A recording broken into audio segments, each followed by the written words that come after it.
নমস্কাৰ বন্ধু বান্ধৱীসকল মই প্ৰণালী আৰু মই লৈ আহিছো মোৰ চেনেলৰ অন্য এটা নতুন ভিডিঅ' আজি ভিডিঅ'টোত মই কৰদৈ টেঙাৰ পৰা আচাৰ অকণ বনাম তাকে আপোনালোকক অকণমান দেখুৱাবলৈ চেষ্টা কৰিম মই কৰদৈ আচাৰখিনি কেনেদৰে বনাম আৰু আজি আচাৰখিনি বনাবৰ বাবে প্ৰথমতে ইয়া মই কেটামান কেঁচা কৰদৈ গছৰ পৰা ছিঙি আনি লৈছো আৰু কৰদৈখিনি এবাৰ মই ধুই লৈছো ধুই লৈ এনেদৰে মই সাইডত থকা আখখিনি গুচাই দিছো চুৰি এখনেৰে তেতিয়া আচাৰখিনি বনাবলৈ ভাল হ'ব আৰু এফালে ইয়া মোৰ সাইডৰ আখখিনি গুচাই হৈ গ'ল এতিয়া মই এইখিনি আকৌ এবাৰ পৰিষ্কাৰ পানীৰে ধুই ললো এতিয়া মই এইখিনি সৰু সৰুকৈ কাটি যাম আচাৰ বনাবৰ বাবে আৰু এতিয়া এইখিনি মই ইয়া কাটিবলৈ লৈছো কৰদৈখিনি ধুনিয়াকৈ কাটি ললো এতিয়া ইয়াতে মই দি দিছো নিমখ 2-3 চামুচ মান দি মই ধুনিয়াকৈ কৰদৈখিনি হাতেৰে খানি দিম এনেকৈ নিমখ খানি দি মই 1 ঘণ্টা 2 ঘণ্টা মান সময় কৰদৈখিনি ঢাকি ৰাখিম এতিয়া মোৰ নিমখখিনি খনা হৈ গ'ল এইখিনি এতিয়া মই 1-2 ঘণ্টাৰ কাৰণে এনেকৈ ঢাকি ৰাখিম 1-2 ঘণ্টাৰ পিছত এইখিনি মই ৰদাম আৰু 2 ঘণ্টামান পিছত এয়া মই ঢাকনখন উডঙাই দিছো আৰু এফালে এয়া দেখিছে ঢাকনখন উডঙাই দিয়াৰ লগে লগে কৰদৈখিনিত পুৰা পানী হৈ আছে চৰিয়াটোৰ তলত আৰু সেই কাৰণে মই নিমখ খানি 2 ঘণ্টা ৰাখি দিছিলো নিমখ খানি এনেকৈ ৰাখি দিলে পানীখিনি যিখিনি থাকে সেইখিনি এনেকৈ ওলাই যায় সেই কাৰণে নিমখ খানি এনেকৈ ৰাখি দিয়া হৈছিল আৰু এতিয়া মই চৰিয়াটোৰ পৰা চালনী এখনত টুকি দিলো আৰু এইখিনিতে এতিয়া মই অকনমান হালধি খানি দিম হালধি খানি মই কিছু সময় বাবে ৰদলৈ উলিয়াই দিম বেছি সময় বাবেও নহয় আৰু এফালে এয়া মই চালনীখনত টুকি ললো আৰু এতিয়া ইয়াতে মই ইয়া দি দিছো অকনমান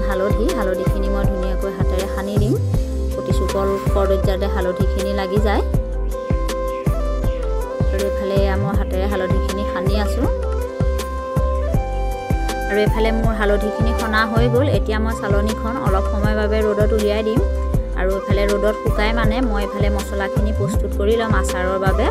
আৰু আজি আচাৰ বনাবৰ বাবে মই লৈছো হালধীয়া সৰিয়হ জিৰা গোটা ধনিয়া আৰু কেইটামান চব গুটি আৰু এইকেইটা মই এতিয়া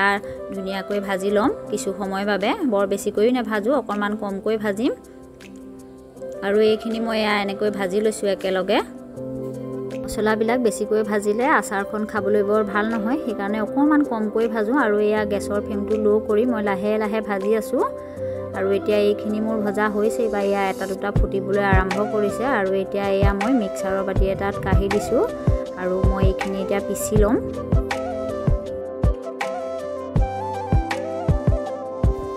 আৰু এফালে এয়া মই গামলা এটাতে লৈ লৈছো 2 চামুচ মান জলকীয়া গুৰি আৰু পিছি ৰখা মছলাখিনি যিখিনি মই ভাজি লৈছিলো একেলগতে মিহলাই লৈছো চৰিয়াটোত এতিয়া এফালে দেখিলে মই চামুচ এখনেৰে ধুনিয়াকৈ 2 ভাগ মছলা মিলাই ললো জলকীয়া গুৰি 2 চামুচ দিলে আচাৰখনৰ ৰংটো ধুনিয়া আহে সেই কাৰণে 2 চামুচ জলকীয়া গুৰি ললো আৰু এতিয়া মই তেল গৰমাই ৰাখিছো এতিয়া চৰিয়াটোতে মই গৰম তেলখিনি ঢালি দিছো ইয়া আৰু ইয়া মই গৰম তেলখিনি চামুচখনেৰে লৰাই দিছো তেলখিনি দেখিছে এতিয়াও গৰমে হৈ আছে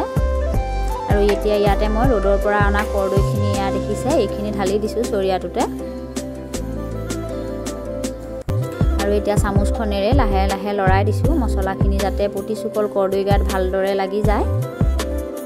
আৰু মোৰ এফালে কৰদৈ আচাৰখন বনাই হৈছে এনেকৈ মই চৰিয়াটোতে 2-3 দিন মান ৰদত দিম তাৰ পিছতহে মই বয়ামত ভৰাম বয়ামত মানে চিচাৰৰ বয়ামত ভৰাব লাগে